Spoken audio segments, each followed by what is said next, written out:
네, 이어서 개인 투자자들의 또 포트폴리오를 엿보는 엔츠픽 함께하도록 하겠습니다. 좋은 전문가 전화 연결되어 있다고 하네요. 안녕하세요. 네, 안녕하세요. 네, 전문가님. 우선 전일장 개인 투자자들의 순매수 그리고 순매도 종목부터 좀 살펴보도록 하죠. 네, 14일 전일장 국내 양대 증시는 별다른 변동성 없이 혼조세, 코로나 확진자 수만 최대치로 증가세를 보이는 분위기였고요.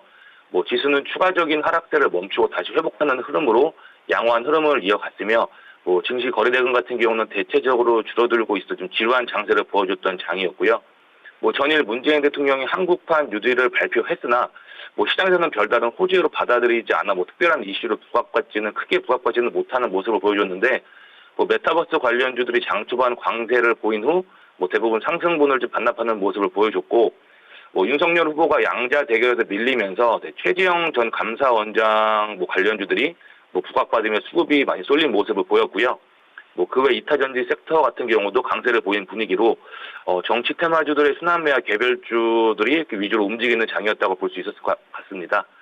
개인 순매도 상위 종목으로는 SK 하이닉스, 고려아연, 두산중공업, 에코프로비엠, 롯데정밀화학 순으로 나타났고 순매수 상위 종목으로는 삼성전자, 한샘, 네이버, HMM, 현대차, 셀트리온 순으로 나타났습니다.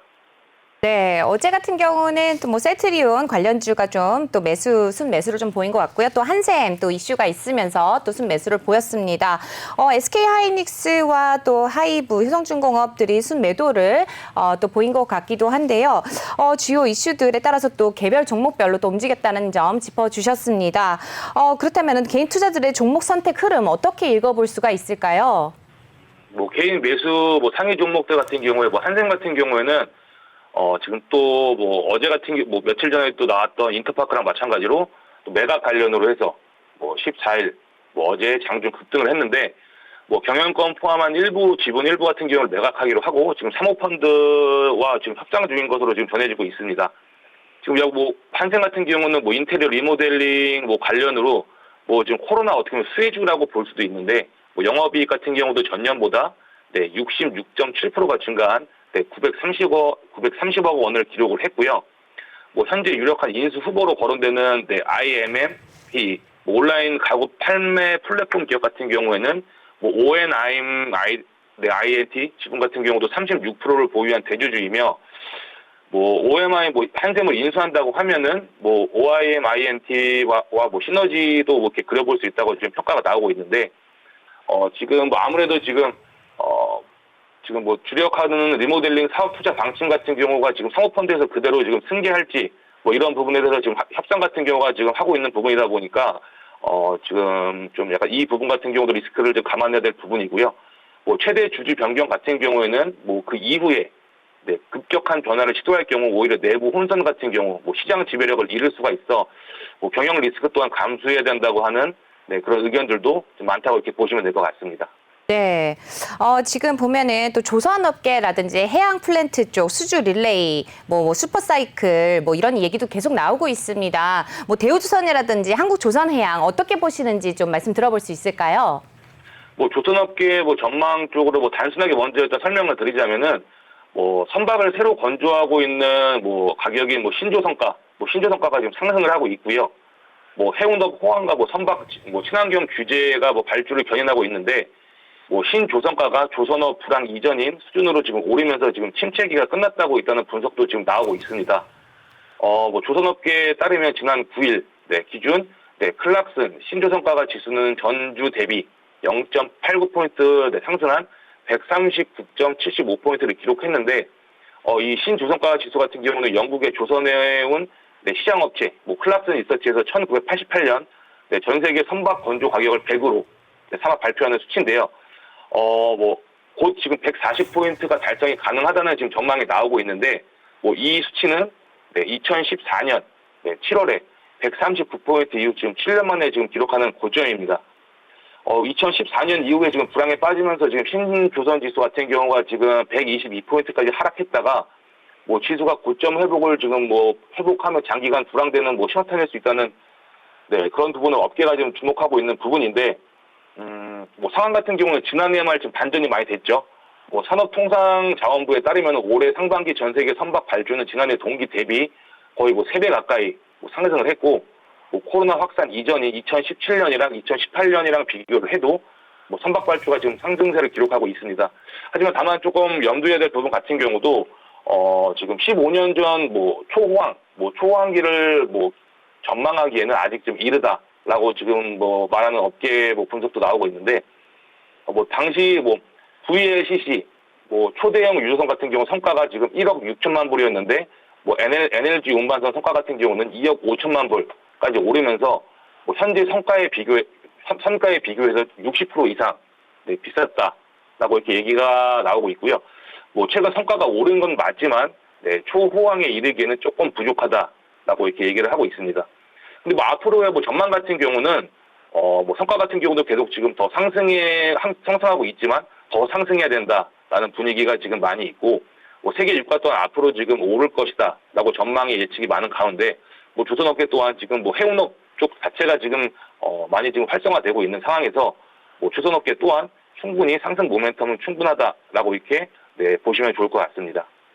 네, 아직은 상승 모멘텀이 충분하다라는 좀 말씀을 해주셨는데 이미 반영된 거는 아닌지라는 우려도 약간 있는 것 같기도 합니다. 근데 뭐 뉴스에서는 3분기 내에는 올해 수주 목표 달성이 가능할 것으로 보인다 이런 얘기들이 나오는 만큼 아직은 모멘텀이 좀 남아있는 것으로 보인다는 의견을 좀 주셨습니다. 그리고 또 하나 더 여쭤보겠습니다. 대표적인 메타버스 관련주죠. 네, 자이언트 스텝 8거래일 연속 상승하는 흐름을 좀 보여주고 있는데 오늘도 좀 상승이 가능할 것으로 보이는지 어떻게 의견 주시겠습니까? 네, 자이언트 스텝 같은 경우는 지금 연일 지금 단순하게 설명드려가지고 한 달 전에 비해 지금 2배 이상, 거의 뭐 2배 가까이 지금 올라간 종목이고, 뭐 이 종목 같은 경우도 지금 보시면 아시겠지만 뭐 외국인 보유 비중 같은 경우도 점점 늘어나고 있고, 지금 계속 지금 연일 지금 신고가 행진을 하고 있는 부분인데, 지금 뭐 계속 뭐 증권사 리포트라든가 뭐 뉴스 같은 경우에도 뭐 시각특수효과 뭐 전문 기업인 자이언트 스텝에 뭐 대해서 뭐 메타버스 시대를 맞아 실감형 콘텐츠 뭐 성장세를 뭐 이어갈 것이다. 뭐 향후 대용량 실시간 콘텐츠에 대한 사용자들의 요구가 늘면서 뭐 동사가 보유한 리얼타임, 뭐 엔진 활용 능력과 실사 품질의 그래픽 기술력, 뭐 대한 수혜가 예상된다. 뭐 특히 뭐 현실감이라든가 뭐 가상세계를 넘나드는 메타버스 시대에서는 성장이 굉장히 큰 관심의 부분이죠. 뭐 모멘텀적인 부분이라든가 뭐 신고가 행진 중이라는 점, 뭐 한국판 뉴딜 정책 뭐 어제에서도 뭐 강조했던 부분이고, 뭐 굉장히 매력적이긴 하지만 뭐 정말 단순하게 뭐 앞으로의 뭐 짧게 뭐 2주, 3주, 뭐 한 달, 뭐 이 부분만 놓고 본다고 하면은 지금 당장 들어가기에는 사실상 조금 불안한 자리이기는 하다고 보실 수 있을 것 같습니다. 왜냐하면 어제 같은 경우도 지금 뭐 최고점 88,500원, 88,500원을 터치하고 지금 어느 정도 지금 긴 꼬리를 달고 내려와 있는 부분인데, 단기적으로 봤을 때 일단 올라가는 주들 같은 경우는 뭐 5일선에 맞아가면서 뭐 터치해 가면서 이렇게 상승해야 되는 부분인데, 아직까지 뭐 이격도 같은 경우도 좀 벌어져 있는 모습도 좀 보이고요. 지금 메타버스 관련주들 같은 경우도 지금 뭐 올해 초 같은 경우에는 이 자이언트 스텝 같은 경우가 대장주가 아니었죠. 지금 이렇게 한 바퀴 돌면서 지금 또 대장주가 바뀌고 또 이렇게 순환매가 지금 이루어지고 있는 과정에서 뭐 오늘 딱 하루만 놓고 본다고 하기에는 솔직히 뭐 흐름을 뭐 호가창의 흐름도 움직임도 봐야 되고 뭐 여러 흐름을 좀 지켜봐야 되겠지만, 투자 관점으로 보신다고 제가 뭐 설명을 해드리자면은 어느 정도 조정이 있을 때, 이미 뭐 차트 같은 경우도 굉장히 이쁘기도 하지만 어느 정도 이 가격에서 이 가격을 지켜주면서 어느 정도 힘을 모아가고 횡보를 해갈 때, 그때 좀 더 투자하시기 좋은 포인트가 되지 않을까. 조금 더 뭐 이런 종목 같은 경우 더 위로 날아간다고 하면은 저는 보내주는 게 맞다고 생각을 하고요. 왜냐하면 이런 종목도 이런 위주의 차트만 너무 좋아하시는 분들 같은 경우는 뭐 꾸준하게 뭐 3%, 5%, 10% 이렇게 수익을 보시다가 정작 마지막에 정말 좀 심하게 좀 물리시고 정말 고점에서 물리셔가지고 이렇게 고생하시는 분들을 많이 봐왔기 때문에 조금 더 수익보다는 조금 더 안정성 있게 한 발자국 뒤에서 좀 더 지켜보시는 전략을 취하시는 게 좋을 거라고 지금 생각하고 있습니다. 네, 끝으로 오늘장 투자 전략 간략히 듣도록 하겠습니다. 어떻게 보시는지 전략 세워주시죠.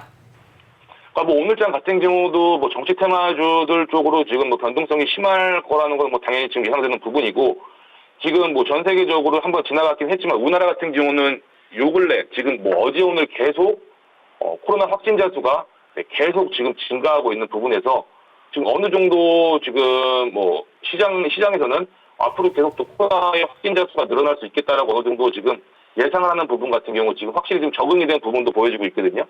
그러니까 그 부분에서 너무 약간 뭐 언택트주들 관련 너무 약간 코로나 쪽 위주로 투자를 하시기보다는 조금 더 뭐 어제 같은 경우에 뭐 정부 뭐 뉴딜 정책 관련해서 여러 가지 나왔던 종목들 중에서도 뭐 아직 뭐 제대로 지금 반등이 안 나오고 지금 조용히 지금 눈치만 보고 있는 종목들 같은 경우가 좀 있거든요. 그러니까 그런 종목들 위주로 한번 조금 너무 급하게 따라가진 말고 조금 더 천천히 자리 잡고 뭐 조금 더 있는 종목들 위주로 한번 보시는 게 더 투자 전략에 큰 도움 되지 않을까 이렇게 예상하고 있습니다.